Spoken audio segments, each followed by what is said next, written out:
So good afternoon, ladies and gentlemen. I hope you found today worthwhile, useful, interesting, informative, challenging, and all the other things that conferences should be. For those of you who have not met me before, my name is Matthew Williamson. I'm the director of the Learning Teaching Centre, and in the history of Glasgow, I've been here for about that long because I arrived at the end of November. So I am fairly new, and this is my first Learning Teaching Conference, so I'm very pleased to be here.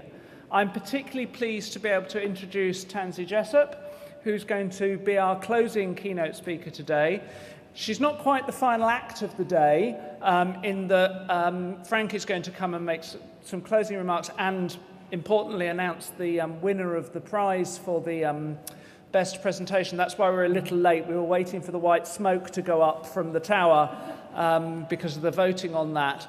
I'm very pleased to introduce Tansy. Tansy is Head of Learning and Teaching at the University of Winchester. I say she is the Head of Learning and Teaching at Winchester. She is only going to be that for about 2 more days. After that, she will be Professor of Research-Informed Teaching at Southampton Solent. So just a little scoot along the south coast. Tansy has been working on assessment and feedback, and particularly on programme level assessment, for some years. So we're really pleased to have her here to talk to us. It is going to be, I understand, a fairly interactive session.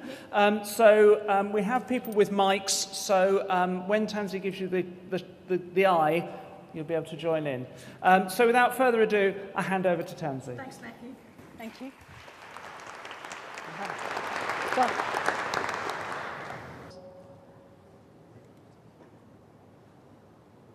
I just want to say thank you for being here for the final session today. It's lovely to be with you. It's been a stimulating, exciting, really interesting day where a couple of themes have come to me. I don't know if the themes are coming to you. There have been a lot of themes about dialogue, discussion, co-creation in the sessions I was in. Some stuff about critical pedagogy. And there's been really interesting stuff. I've dipped into a couple of sessions on formative feedback and one on authentic assessment, which was quite groundbreaking. So a really interesting day, and thank you for the privilege of being here. I've stolen the title from our Student Union Vice President, Tom Lowe, a couple of years ago, who speaks about 2 different types of higher education. There's a higher education that is fundamentally consumerist, which is kind of like spending £30 on a DVD set and watching The World at War and kind of doing history through the DVD box, rather than engaging in a process which is complex and difficult and meets other people eye to eye. And in a way, I want to try and tease that out through the lens of assessment and feedback and other stuff today. So the plan today is to kind of focus on assessment and feedback as the lens through which we look at student engagement, and partly bring you some of the data from Testa and look at some of the themes that have come up through that data. I want to also just flag up through Testa and through our assessment and feedback work, which I've been working on for about 6 or 7 years, is that we've kind of stumbled on student engagement by accident through the process, and I want to tease that out slightly. And I'll do that towards the end. I'm going to make all the acronyms clear throughout the presentation, so don't be frightened of them if you haven't come across them. And I've got a slideshow that is inordinately long, but don't worry because I'll jettison stuff if you look exhausted, and I'm going to get you participating. So that's the plan for today. I thought in a sort of David and Goliath way, I'd give you a bit of the context of Winchester because it's very different from Glasgow. For me, it's a bit like David and Goliath. You know, I'm coming to this big university with big neo-Gothic buildings, and actually Winchester's tiddly. It's got 7,000 students. It was a teacher training college. It's got 181 PhDs. It became a university in 2005 and got research degree awarding powers in 2008. It's a small institution in the south whose main boast is that it's a top 4 university. I don't know if you know what a top 4 university is. On the National Student Survey, that means you are tied 4th with about 100 other universities. So it's top 4. And I believe I'm going to a top 5 university and going to Southampton Solent. Southampton Solent is 125th on the National Student Survey, which I think there are 141 institutions in the UK. So my son has been doing a little bit of, I don't know, we lived in India and we sent him to some toffee nose school where he's now doing commodity broking and shares and stocks. It's terrifying as a parent with sort of, you know, radical aspirations, but he says to me, the time to buy is when the stocks are low, when it's undervalued. So I'm moving. Undervalued stocks, I'm off. Okay, so that's Winchester, top 4 on the NSS, and I'm now going to just shoot us through the main questions which underpin my presentation. And the first is really, why is assessment and feedback such a persistent problem? Why does it not go away? Why do we retain poor scores on the NSS? My second question is at the heart of all the work we've done on Testa is, what has modularity done to student learning? What has the siloed approach to curriculum design done to student learning? I suppose a third question really is, where are students positioned in assessment and feedback discourses, and what does this say about the kind of educational paradigms we're working from? And the final question really links to Peter's talk yesterday afternoon, which is, how can we actually bring system-wide changes and improvements to assessment and feedback? It's all very well having brilliant individual lecturers, but how do we change the system? How do we change a bigger beast than individual practice? So those are my questions underpinning it. I've got a woeful set of publications underpinning it for someone who's been working 7 years on the subject, but here they are. One's not even out yet, but I've been busy. So the first thing I want to just point to is, for those of you who are unschooled in assessment and feedback, most of you are from the presentations I've been to today, assessment and feedback is vital for student learning. It is what Biggs and Tang say, the senior partner in learning and teaching. It's the thing that really matters. It's kind of, particularly assessment, is the intellectual flypaper for students. They fly into it. It's the thing that drives their learning. Ramsden says it actually defines the curriculum because students' attention is on assessment and feedback. There have been these huge meta-analyses. Black and William did one at King's College, and John Hattie in New Zealand did a meta-analysis of 52,000 studies, which came up with the daunting conclusion that feedback is the single most important factor in student learning. And by that he meant our feedback to students, but students' feedback to us so that we improve our teaching as well. So it's a two-way thing. The terrifying thing is obviously that not all feedback is good feedback. Some of it is not good, as Boud and Malloy say. Okay, I'm just going to take you through the first question, and then we'll start to look at what Testa is and some of the data. And the first question is really about the National Student Survey and why assessment and feedback doesn't improve. The problem we have is that a lot of us get really high scores on the National Student Survey for teaching and learning environments and whatever, and the assessment feedback scores are 10% lower. It looks a bit like this in our institution. I don't know what it looks like in your institution, but this is what it looks like. So we've got Chris Aldous, head of history, and when the National Student Survey scores come out, he thinks, wow, I've done well, 96% history, that is just brilliant, tops. And he's kind of satisfied with that. And then he says, let's just have a little look at the assessment and feedback scores. And actually, a lot of them are more than 10% lower than the satisfaction scores. And there's a bit of a problem here because actually you can't tell much from these 5 items on the National Student Survey. You can tell something's wrong, but you can't tell much else. What happens in our institution is we have a knee-jerk reaction. I don't know if this happens in yours. In our institution, in all the committees, we have these traffic light systems with red, amber, yellow, and the Deputy Vice-Chancellor calls Chris in and says to him, fix it. Okay, you got a problem, boy. Your assessment of feedback's not right. Okay, and what Chris says is, knee-jerk, I've got to fix it. Okay, there's some things I must do. I'll apply a little bit of spit and polish. I'll talk to the team. I'll say to them, come on, guys, we've got to do the feedback sandwich. You know, we've got to do something really inventive. We've got to make some changes. And all of these are kind of knee-jerk, made on an individual basis. They actually don't systemically improve anything. That's the problem. So this is where Testa comes in, because Testa is something that focuses not on individuals and individual modules, but on the whole program. It was a National Teaching Fellowship project funded in 2009 by the Higher Education Academy, And in those days, 4 minnows got together. It was Bath Spa, Winchester, Chichester, and Worcester.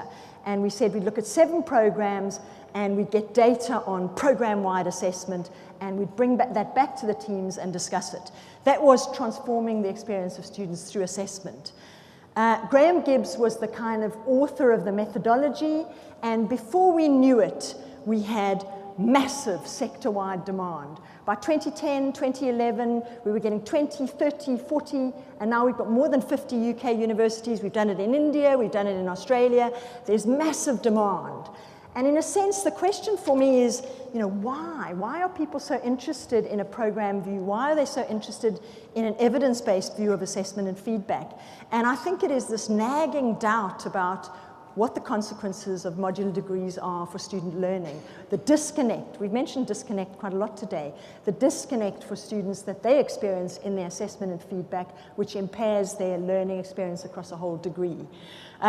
So the thing for me, the second thing about it is that I think doing Testa on loads of programs has shown me that it shifts perspectives.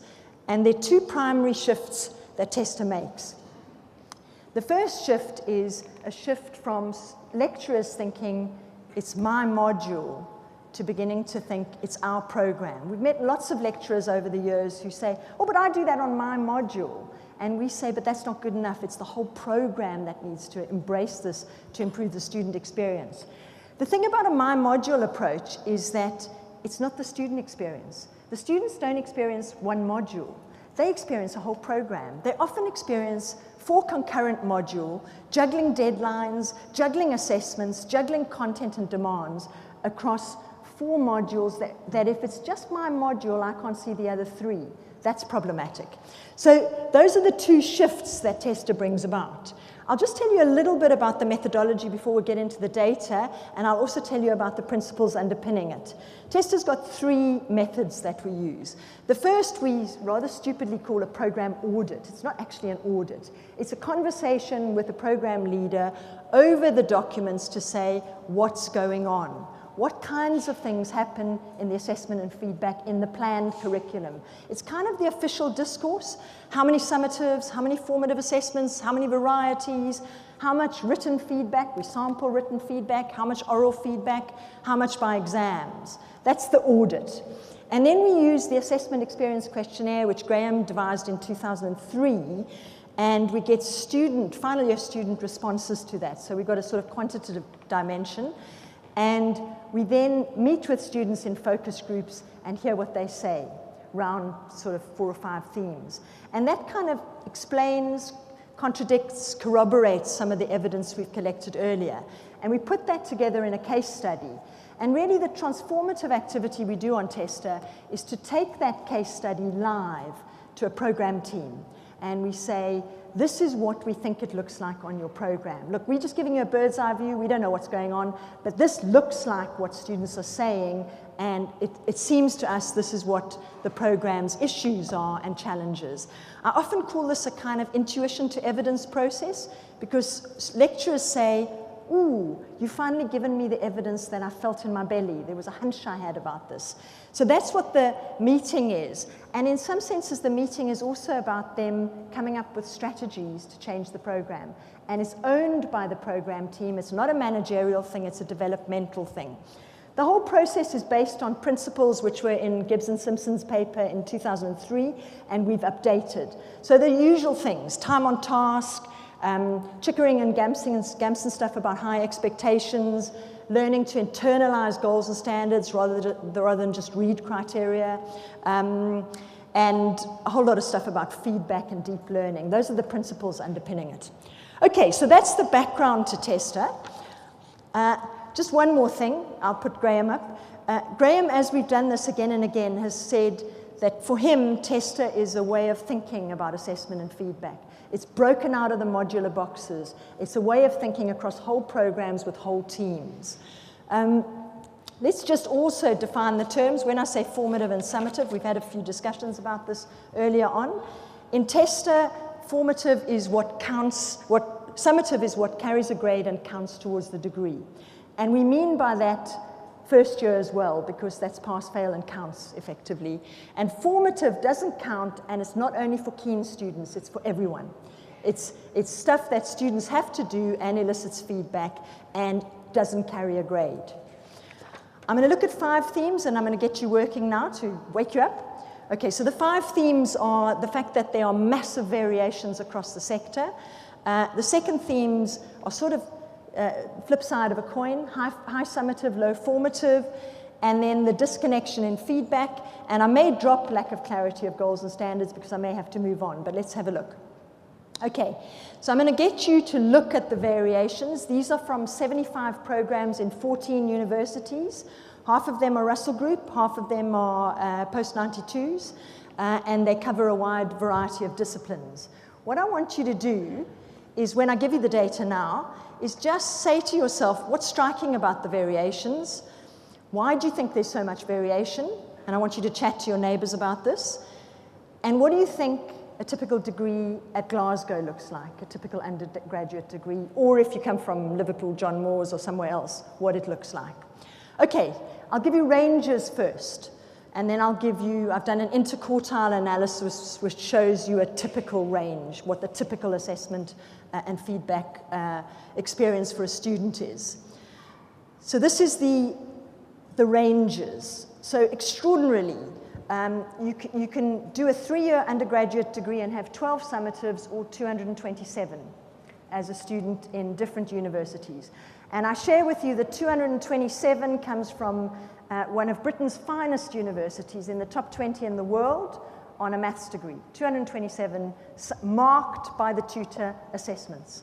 Summative, you can have between 0 and 116, and a fifth of all the universities have 0 formative assessment, none. Loads of varieties. This is part of Modularity. Let 1,000 flowers bloom. You're creative, and you do lots of different varieties of assessment. Proportion of exams is fascinating for the research intensives. There's a huge difference between post-92s and research intensives in terms of the proportion of exams. Russell Groups and Research Intensive have about they've got about 60% exams compared to about 10% average in post-92s. Huge difference. Time to return, everyone says 21 days. Some people take longer. And the volume of oral feedback, which is the dodgiest data we have, ranges from 37 minutes over 3 years to, and for you guys, obviously it's 4 years, but we've done it a little bit in Scottish universities and then aggregated it down to 1,800 minutes. And the volume of written feedback varies between 936 words to 22,000 pearls of wisdom from lecturers. There's a disciplinary thing here which is fascinating, but you're going to chat about it now. I think if you've got interpretative divergent disciplines, you chat more in your feedback than right and wrong answer, yes, no disciplines, convergent ones. Okay, so those are the ranges. Have a little look at them and I'll flick back. This is the interquartile analysis. So what 50% of universities, the averages look like, most students are experiencing between 40 and 48 summative assessments, between 5 and 19 formatives, that range of exams, and a variety of different assessment methods, and about that much written feedback. Okay, so I'll take you back to the questions. What's striking for you? Why is there so much variation? Is it a problem? And what do you think your degrees look like? Can we have a few minutes of you chatting about that in 2 minutes?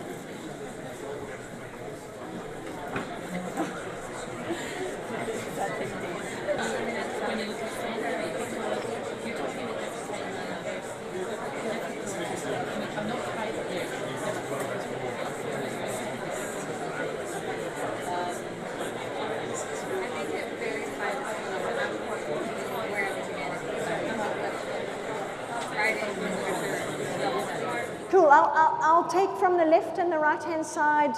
Should we have one burning comment from either side? Anyone want to comment about anything from this side? Jane wants to comment. Summative assessment can still be a learning activity that staff feedback on. Is that? Okay, very interesting question. I think this is a sort of David Carlos learning and oriented assessment type of question. Can summative isn't summative by its nature also a learning experience for students? I'm going to argue in this talk that summative, when it is modular, doesn't often create a learning cycle for students because A, they get their feedback so late, B, they have compartmentalized and ticked off the module, and C, modularity brings with it a range of different lecturers over a whole program so that students sort of see it as discrete because the next person may be different. They may learn something. I'm not knocking summative's potential to learn. I think there's also the Black and William data which says, or the theory from their data which says that when students get a comment only, they learn a lot from it. When they get a comment and a mark, they look at the mark, and when they get a mark only, they learn very little. So I think I was in a lovely presentation earlier by Glynis, which was just formative driven, her academic writing exercise, and the students were taking the feedback terribly seriously. In a way, we have to devise quite intentional strategies for students to take feedback and act on it seriously. Okay, any comments from this side of the room, from a microphone? Anyone want to make a comment this side?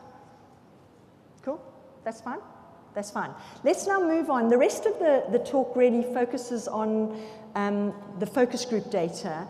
And I'm doing that intentionally because I find numbers quite boring. So I'm going to move on to the focus group data. You can read the papers if you want the stats, but I think they are fundamentally quite dull. Okay, so I'm going to move on now to look at high summative loads. I think what's fascinating is, you've got this massive range of summative assessment. You've got, I believe, summative assessment being used as a pedagogy of control, a way to make students work. And in New Zealand and India particularly, of the countries that I know, you've got a real issue with hundreds of assessments taking place over degree programs and students not turning up to class because they've got, sorry, I can't come, I've got a 5 or I've got a 10. They don't even name what it is because they've just marked every time they breathe. And it's kind of busy work, and it's very fragmented and small work, and I believe it contributes, no evidence here, to grade inflation. The fact that actually you're doing small bits of work continually rather than doing challenging large tasks. Okay, let me just move on to show you, I'm going to ask you to have another chat, just to look at the quotes and think about what resonates for you in your experience and what the central problem it highlights. So these are from a range of different universities, what students say. Have a look and read them.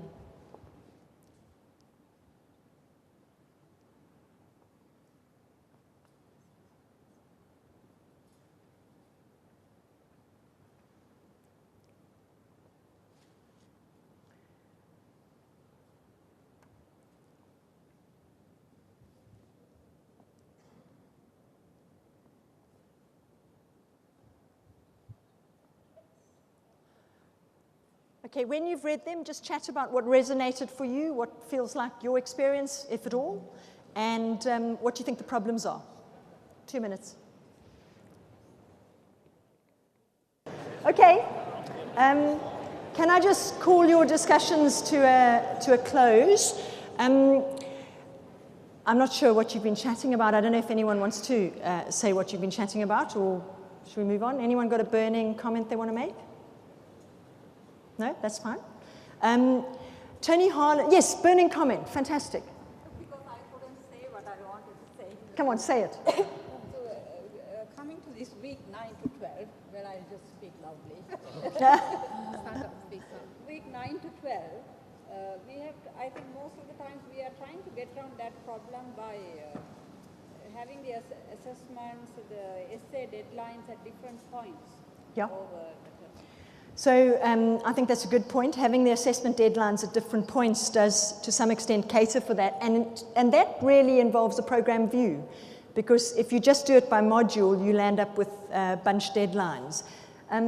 Tony Harlan in New Zealand writes quite interestingly about, he's written a lovely paper called The Assessment Arms Race, where he writes about how students don't do wider reading anymore. The sort of quaint notion of reading for a degree has gone out the window. And you've got, if you think about degree structures, you've got usually 4 concurrent modules running together. And if one lecturer decides to reduce their summative assessment and says, I'll only do 1, and the others keep up with 2 on each module, students will give double the attention to the 3 modules with the most assessment. So if you have a kind of nuclear climb down on assessment, you have to do it together. You can't do it as one keen, wonderful, innovative practitioner. It has to be a program decision, otherwise you'll lose your students' attention to the modules that have got more summative assessment. It has to be a program decision. It's North Korea we're talking about. You have to climb down together on the assessment arms race. I mean, one of the reasons I think underlying the assessment arms race is partly the view of curriculum as a whole load of stuff. There's a sense in which a content-led curriculum leads one to assessing a lot. So do they know the stuff? Let me give them more. And I think there's sort of nuances and variations to this. Sometimes when we have focus groups with students, they say, and this is in England where they pay fees, £9,000 all the time, they say, the assessment is topic-driven, they say. You know, it's all in week 7.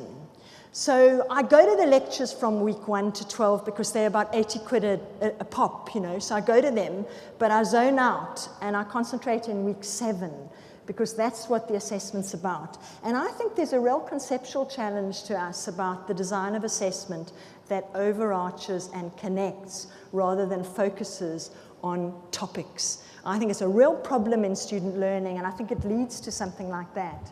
I mean, there was a wonderful article, I don't know if you caught it in the Times Higher Education Supplement. It was a student's lecture to her professors about this matter. And it's about the sort of facts orientation, the content-led curriculum. Have a read of it.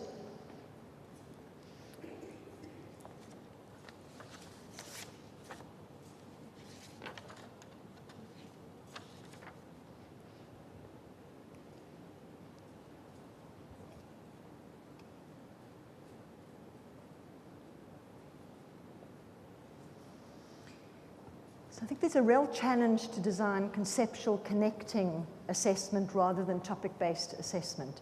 I'm going to now move on to the third theme, which is about low formative.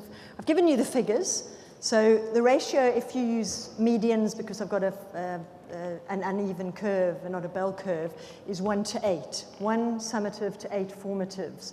When you chat to students and listen to them in focus groups, very few can describe a meaningful experience of formative assessment. When they describe it, it can be quite winning. And I think it's partly that all of us are kind of struggling to get a good concept of what formative is. I mean, Mansfield talks about definitional fuzziness of formative. It's difficult to define. It's about fine-tuning, helping people's performance. I mean, I read a really interesting article about 3 weeks ago, which completely blew out of the water my conception of formative assessment, by Harry Torrance, who's quite troubling. I don't know if you read Harry Torrance's stuff. It was called Deformative, Conformative, Formative Assessment. And it was kind of saying that the way we design formative sometimes can teach to the test rather than actually helps people learn. In our business department, we've moved as a department to 3 formatives, 1 summative across the whole department. And it works quite well, and then some lecturers say what happens is you get similar types of assessment and students getting better and better for the final thing. And it's not actually meaningfully engaging them in the curriculum all through. So it's a tricky thing to design good formative assessment. But when students encounter it, it can be quite powerful. So I'm going to give you their powerful end. Oh no, this is the barriers. Sorry, this is not the powerful.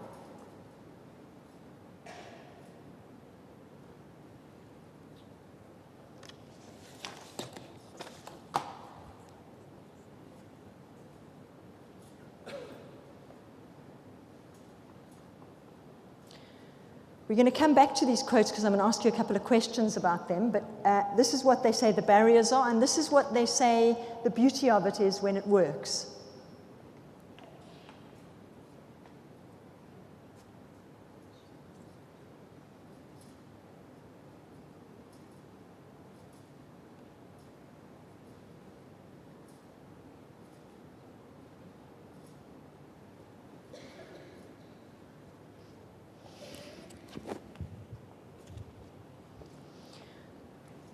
must say I find the final quote quite poignant. It was at a small university in the south of England where it was a history student whose best friend had gone to Cambridge, and his best friend was writing an essay every week. And he said, I'm just not doing enough. You know, two on a module per semester is not enough. It's not honing my writing skills. Okay, I'm going to ask you the really bedeviling question of, you know, why don't students take formative assessment seriously? Why is it important? And how can we design formative that works? That's the million-dollar question. And I'll give you a bit of time to discuss that at your tables and hope you come up with some answers. Can I draw your conversations to a close? And I'll ask for 4 or 5 good ideas about formative. Come on, guys. Who's got some ideas about how to do good formative? The last question. Who's got an idea on how to do formative that is meaningful, engaging, authentic, wonderful for students?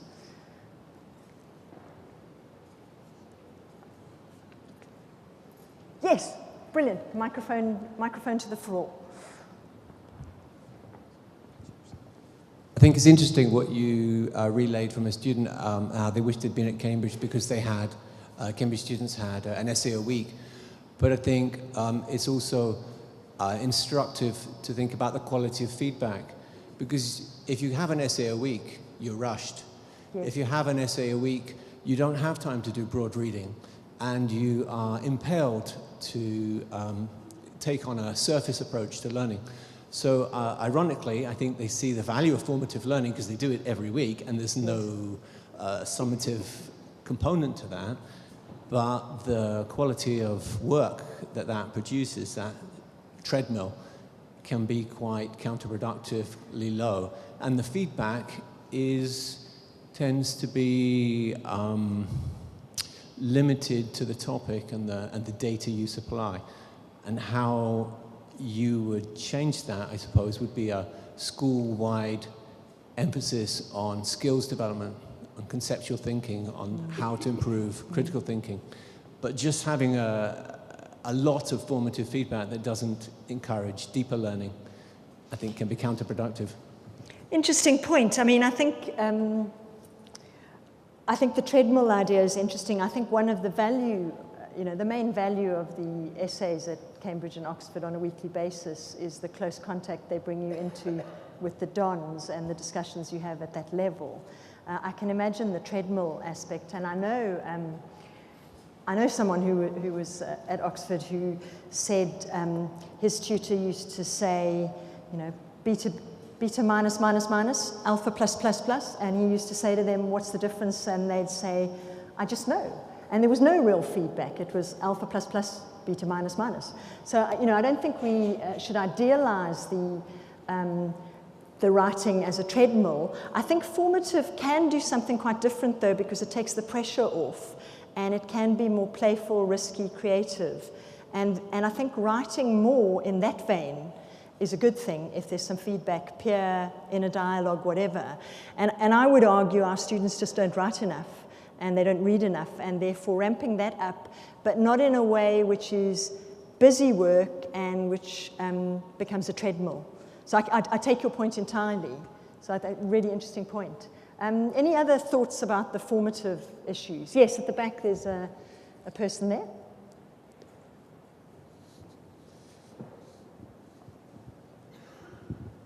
Hi, I do a bit of formative assessment in a master's course that I run that I think actually works very well, and the students do take it seriously, and I think this is for a number of reasons. Okay. What the formative assessment is I put them into groups of 2 or 3, and they have to give a presentation on a topic that I give them, and later in the year they have a summative assessment that is a presentation. Yeah. So the formative assessment is working towards something that they will have to do as a summative thing. That's one thing.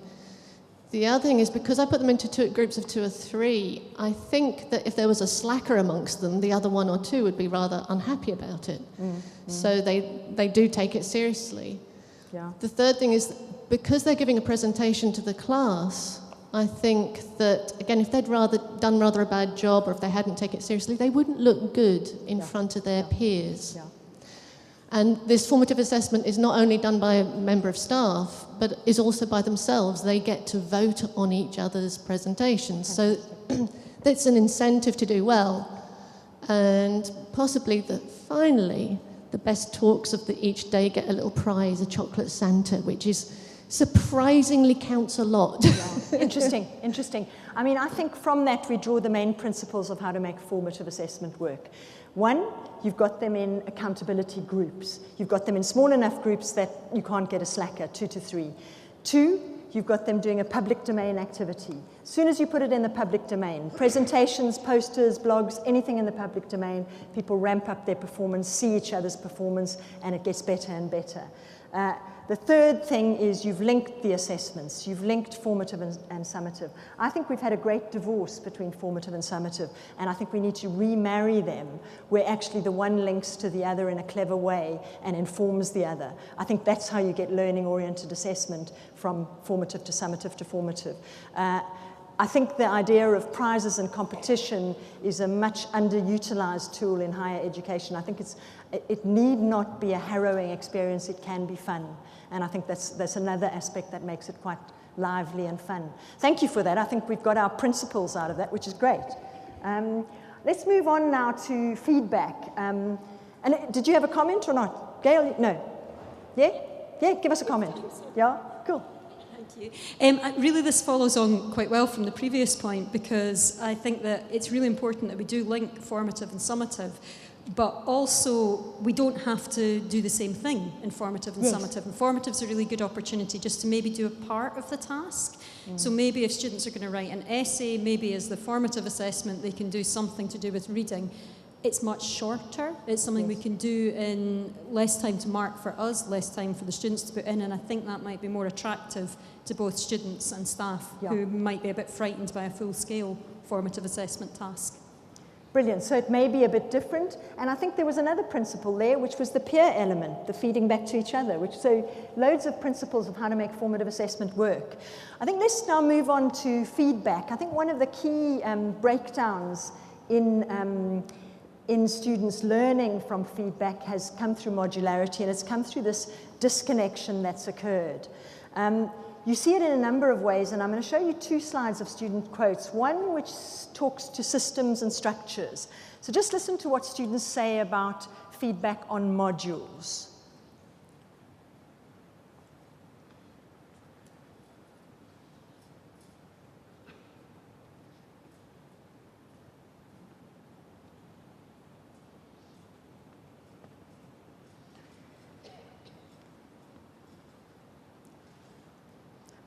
I find the idea that it's too late quite interesting and intriguing, and I think there's a big movement towards feed forward. But I think for me this is all about ticking it off, compartmentalizing, moving on, and not being able to use the feedback because there are no intentional strategies, and we'll look at intentional strategies in a minute. It's a bit like this, we've drained the power source from students because they can't actually get the power. We've cut it off through having a siloed system. And we've cut it off not only through the structure, but I think also through the way we do relationships with students because of modular degrees and because of how we act as program teams. I don't know if anyone knew Peter Knight. He once said that universities are collections of departments held together by a central heating system.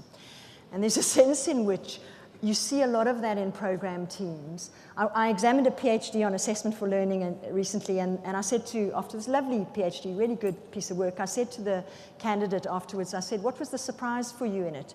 And she said, I just didn't realize that academics didn't talk to each other. They don't know what's going on other modules. And I mean, this was reinforced for me. I went to a conference, a learning and teaching conference at an even more eminent university than the one that does 227 assessments. And the head of chemistry there had come in new, and the students kept complaining about repeated content. Oh, we keep getting repeated content in chemistry. And she decided over Christmas holidays, she obviously didn't have much else to do, to go through all the documents and the PowerPoints. And she went through everything that was up on the Learning Network, and she put up a graph which showed that about 40% of the content was repeated. And it wasn't like the spiral curriculum type of repeated, it was genuinely repeated. And then she cut a swathe through it and they worked as a team to get something coherent out of it. So I think that's a feature of modularity. And for me, it's kind of, does the metaphor work? Does a kind of IKEA-style degree where modules are the things that, you know, they work fantastically for furniture, do they work brilliantly for complex learning in higher education? I'm not so sure. And I think because we're stuck with it, we've got to think of clever ways to make the joins, clever ways to build connections. And I want to just show you one more slide of student quotes, because I think, for me, one of the issues is that relationships have broken down around mass higher education and modularization.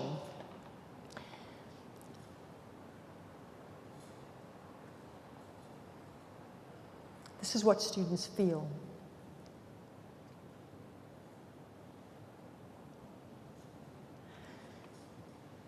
And it's partly they're seeing so many different lecturers on these choice-based modules, and partly mass higher education. David Nichol wrote a brilliant paper, Monologue to Dialogue, where he said students look for relationship in our feedback because they're not getting it in large classes.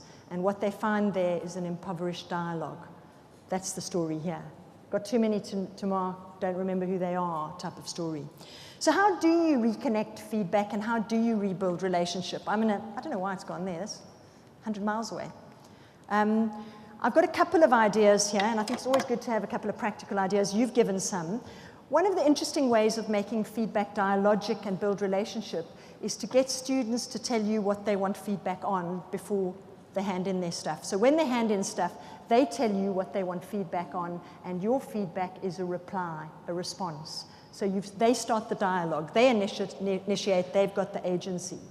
The other more intentional strategy, which the Open University and other universities do, is have some sort of either E or physical cutoff, which is ways to improve, and students have to append that to the next piece of work, whatever it is, and say in a reflection how they've addressed those particular ways to improve. What that does is improve the component of feedback, which is ways to improve, because everyone lands up seeing it.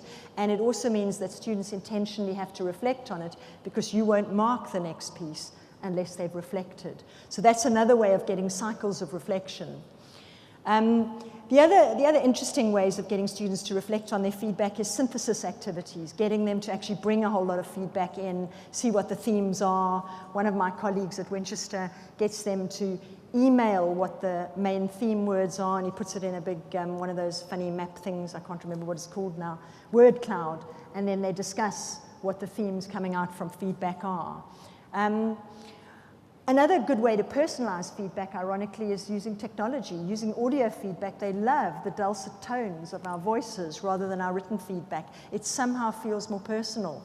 And a lot of, I don't know, I heard someone talk about Blackboard here or whatever. We're slightly moving on to Canvas at Winchester. And it's brilliant because it's just a button you press and you can do audio feedback, and students love it. They find it much more winning as a strategy. For me, in terms of the paradigms, I think students hate feedback as telling and don't learn anything from it. I think if we just advise them and guide them and tell them, that tells them nothing. I think feedback should be the questions. What if? Have you thought of? Have you read? What alternative way? Questions rather than telling work much better both in tutorial feedback and in written feedback. So those are just a few ideas that I've come across in doing Testa. I'm going to skip the next section, I think, at 4:30, but you can read it in the what's-its. I just want to nod to Susan Dealey and Kathy Boville's paper on this, because there's a lovely paper about co-creation. I'm going to skip it because I'm going to move on to the student engagement end of this, and to sort of say that for me, one of the things about assessment and feedback is a lot of our pedagogy has moved into the new world of social constructivist pedagogies. But I think in assessment and feedback, because of the double duty that we've got to measure them, it's kind of still in the land of the pedagogy of the oppressed. And I think it looks more like this. It looks like a transmission model. We're the expert, you're the novices, we mark your work, we tell you what's right and wrong, and actually you get the feedback as the inexpert people and make some sense of it or not. And I think really our task, and it's a difficult task, because it's messy, it doesn't respond to quality assurance regulations, is to somehow move assessment and feedback into a more social constructivist model. We have to move it into something which is more groupy. I loved Peter's idea of the two-take exam where one was collaborative. We've got to kind of move into the messy terrain of formative, getting students to do more stuff that is collaborative and not marked, because as soon as you enter the measurement domain, you've got to deal with quality assurance and measurement and your duty as a marker. So I think we have to move some of it out of there to embrace a non-pedagogy of the oppressed. Just to talk a little bit about impacts at Winchester, and some of the stuff we've done with Testa at Winchester as a result of doing it on a lot of programs. The first impact, which is, I don't know whether to take it or leave it, is an upward trajectory on NSS scores. I don't really believe in the NSS, so I'm not really bothered. And I think there has been a bit of an upward trajectory, but it tapers off after a while. There's a good effect at the beginning, and then it starts to taper. I think Peter's absolutely right. We shouldn't be looking at satisfaction. We should be looking at behaviors of students. So I'm not a big believer in it. I think the deans on Winchester's campus talk about the Testa effect, and that's that people grapple with formative assessment. They work at it. They really try to make it work with their students. The other interesting effect at Winchester has been that we've actually incorporated the whole process of doing Testa into periodic review. Dundee have done it, and Keele University have done it as well, and a couple of other universities are looking at it. It's a really interesting process for program teams because it blows a hole in the water of designing a curriculum by yourself as a program leader, collecting your modules in by email. Because what it does is it says it's an evidence-led process where there's a design cycle that starts 18 months beforehand, and we talk to each other, and we see how the whole thing stacks up. And I think that's been the beauty of it. And, you know, I thought this would really shred Testa when we did it, but it hasn't. People actually have embraced it. I think the other thing that's happened at Winchester is we've realized that assessment opens the door into curriculum design, and so we've got a module on our PG CAP which is all about curriculum design, so that we've got a fifth column of lecturers, new lecturers going in who understand the principles of curriculum design, because most people don't. I think it's not something that's in... Cherie mentioned it in her talk earlier, that people have got a really fuzzy conception of what curriculum is. Is it process? Is it product? Is it praxis? Who knows what it is? I think it's also for us, and this is the accidental bit, it's kind of spawned a whole lot of projects for us. And the first one was a kind of vaguely failed project that just funded called FastTech, Feedback and Assessment with Students Through Technology. We worked on 15 Testa programs. We believed that technology could be a programmatic thing, technology-enhanced learning. We were naive. It doesn't work like that. So we dropped that. But one of the most interesting things was that we realized that technology-enhanced learning was quite threatening for lecturers. So we had student fellows, and we got people to work with academics on using new technologies. And that worked brilliantly. So it became the basis for our student fellow scheme. So we've got student fellows at Winchester. We have, I'll take you through to it. We've got 60 student fellows that we fund every year. We give them in tranches of funding according to performance, £600 a year, and they work on educational enhancement projects with a staff partner. And it is truly transformative. Some of the projects are beyond educational enhancement because they're student-led, and they decide on the kind of projects. Really exciting. Kathy's seen some of the work, and I think Sherry has. So that's one of the things that's come out of it. The Student Fellow Scheme has been the basis for a hefty Catalyst Fund bid called REACT, which some of you may have heard of, where Winchester has teamed up with Exeter and London Metropolitan University to look at any of the proven student engagement initiatives we do, which reach hard-to-reach students, however you define them.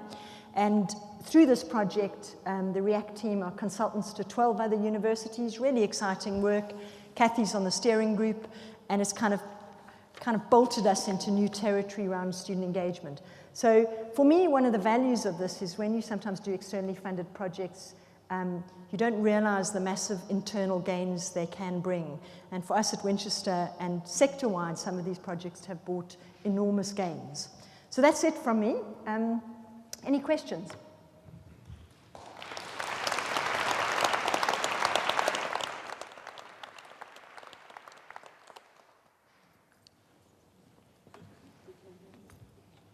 Hi, Tansy. You mentioned a lot about staff feedback. I wonder, do you do anything with peer feedback? I mean, in the Testa process, we have encouraged peer feedback, and we've seen the value of it on a lot of programs. It's quite interesting that it sits more easily in some disciplines. So in creative writing, it's a big thing. And in some of the more arty disciplines, it's workshopping your work is part of the picture. But we have kind of tried to, certainly on our masters, we do presentations where students peer feedback comments and they peer feedback questions. I find it quite a hazardous thing. I have to actually strim through the comments. I mean, this is, people who are new lecturers, and I was strimming through them last week, and one of them said of another colleague, 8 minutes and still bullshit. And you sort of think, you've got to be quite careful with peer feedback in terms of the training of people, even people who are new lecturers, clearly. Because I just assumed they'd be good at it, but they're not. Any thoughts on it? Yeah. No, it's not. Is it still turned on? Yeah, it is. No, it's not something I've heard before. I mean, I do a lot of peer feedback with students, and I do agree that you need to set the tone. Yes. And sort of talk about play nice and talk about the sort of comments that you would like to get yourself. Yes, yes. At the same time, you need comments which are true. You need comments which help you to grow, and I think some of the problems with our feedback is often they massage students rather than hit home. I don't know for you, but the best feedback I've ever had has been brutal, and it's really been a catalyst for me changing rather than... So I think it's a mix between the tone and the language and the truthfulness. Yeah. So anyway, I rewrite the feedback for them and leave out comments like that. Thanks for that question. Any other questions? Matthew. I don't know if I'm supposed to ask a question since I'm supposedly in the chair, but I wonder if there's anything within the work and what you've been thinking about around synoptic assessment, because you talked about we're stuck with modules, but quite a lot of institutions are moving back towards dipping their toes in the water of synoptic assessment and how that might work. Yeah, I think I wish there had been more synoptic assessment. I think it's quite tricky to get people to surrender their existing assessment and join it up conceptually with other people's and do something synoptic. And you land up with people saying, well, we do it in the dissertation, it's in the final year. And we've been pushing the boundaries to say, actually, you can do research from first year. It's not a facts first thing. Let's turn epistemic assent on its head and get people doing research while learning the discipline, with research with a little r if you want, rather than waiting till the end to do a synoptic assessment. I have to say we've not been terribly successful around integrated synoptic assessment across the early years, and people kind of say, oh, it's in the dissertation. So it's a failed project, synoptic assessment, in my book. I don't know if you've got any good examples of it, but we failed, I think. And a lot of the institutions we worked with, somehow getting out of that box and surrendering your stuff seems quite hard. The only thing the biggest thing I found that stops that is administrative systems. Because if you've got a credit accumulation system which is based on modules, and you then have, as an institution I've worked with, has synoptic examinations, what ends up with is your synoptic examination is just 2 questions on this module, 2 questions on that module, 2 questions on that module. Yes. It just means the students sit one long exam instead of 4 separate ones. Yeah. And that's what I think is the problem. But if we could break that might help things. Yeah. I mean, one of the interesting things we've just seen, we're designing a PPE degree at Winchester.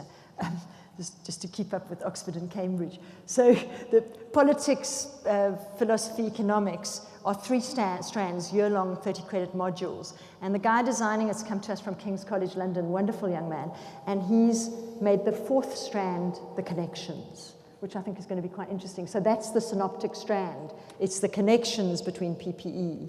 So I think that'll be quite exciting to see how it works. Any other burning questions? Yes. It's just a simple question. Do you think the assessments would vary from discipline to discipline, or from whether they're exam-based, dependent on exam-based or non-exam? Would they work better if it was non-exam? Yeah, look, I think there are traditional historical disciplinary practices, and there are truths and mythologies about what works best in particular disciplines. I think they're patterns. So I think in the sciences, they're patterns of more exams, more lab reports. They're patterns that exist there, and their beliefs about the efficacy of them. And I think they're more sort of funky divergent things sometimes in the arts and humanities. Paradoxically, the sciences have more formative assessment.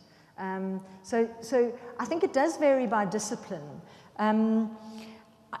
In terms of the efficacy of using exams in any one discipline, I'm not sure that it's necessarily better than anything else. I think there's a swing back, and I think we're going to see a swing back with Gove's new A-level regime, where you're moving to more longitudinal, less coursework, and I think we'll see a swing back which will be in line with research intensives having much more exams. And, you know, I mean, the cynics among us would say exams are easier to some extent to mark, you know, they're slightly more quick and dirty, some would say, and allow people more research time. That's a cynical view. But I mean, I think it also depends how you do an exam. You know, some exams can be fantastic. You know, you can have a conceptual exam where you've got a case study or a video clip or something that you have to, you know, look at in an interesting way to draw principles and stuff. So you can have quite exciting non-memory-led exams. It depends on whether students are going to the library to look at the last 10 years' questions and spot. You know, it's that sort of type of learning versus... the best comment about exams I heard was when we did Testa in India, and they said, oh, we learn for exams and then we vomit it out onto the page. Sort of summed up regurgitation for me in a fairly graphic way. Any other questions from the floor? Cool. Are we ready for awards and wine then, I think? Yeah. Thanks very much.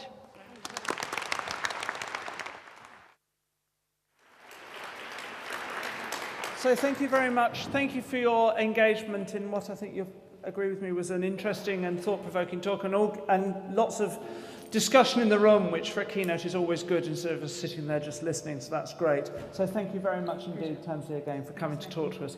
So I'm looking desperately for Frank, who's he's walking towards me. I'm going to hand over, well, I'm going to stand here and look stupid for a moment while he approaches.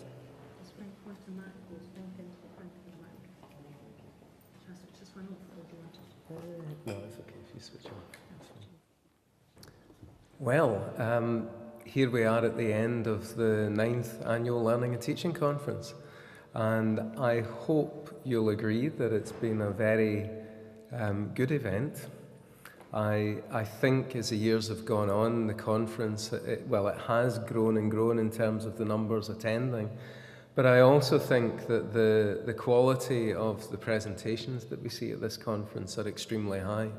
I've often said in the past that it's easier to get a paper into a national or international conference than it is to get one accepted here. And for anyone who has experience of multiple submissions of papers into this conference, you'll know that that's true. So I hope you've all enjoyed the day. I hope you've taken useful things from it that will help to develop your practice and the practice of your colleagues.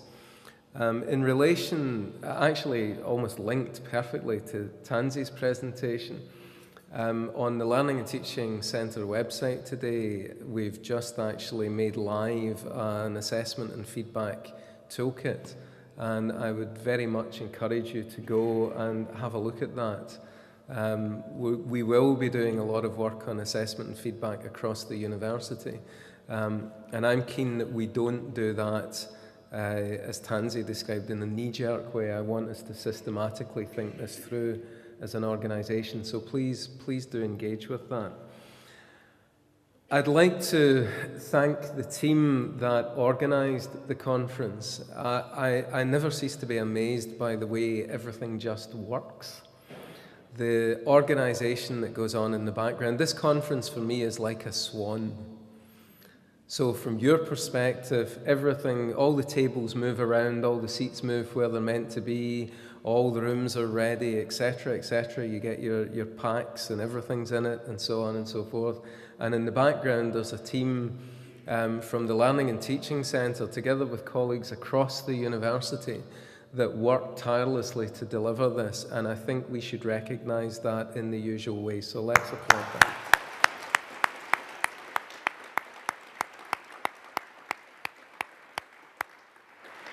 I'd also like to thank all of the speakers. I mentioned earlier about the quality of the conference, and it's the speakers that make that, particularly our external speakers, Peter and Tansy, for making the journey here and enriching the conference in the way that they've done. The next thing for me to do is to present the Best Presentation Award. And actually, I feel as though I've missed something very important here. I don't have any chocolate Santas to hand out.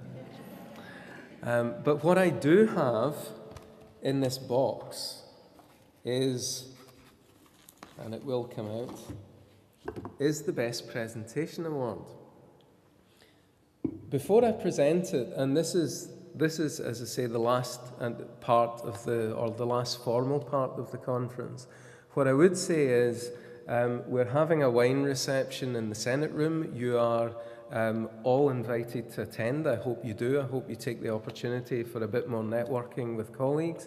We will also be giving the first outing of a video that's been produced to basically sort of talk through what we hope to achieve with the new Learning and Teaching Hub. So we'll be showing that video next door as well during the wine reception.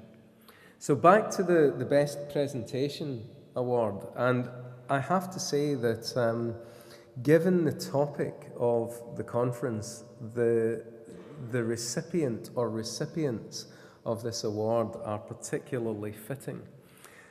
So the award is for a presentation that was titled Student Partnership in E-Learning, the Development of Online Resources for Students by Students in Dentistry. And it was delivered by a team of staff and students. And I would ask Rob McElry to come up and accept the award.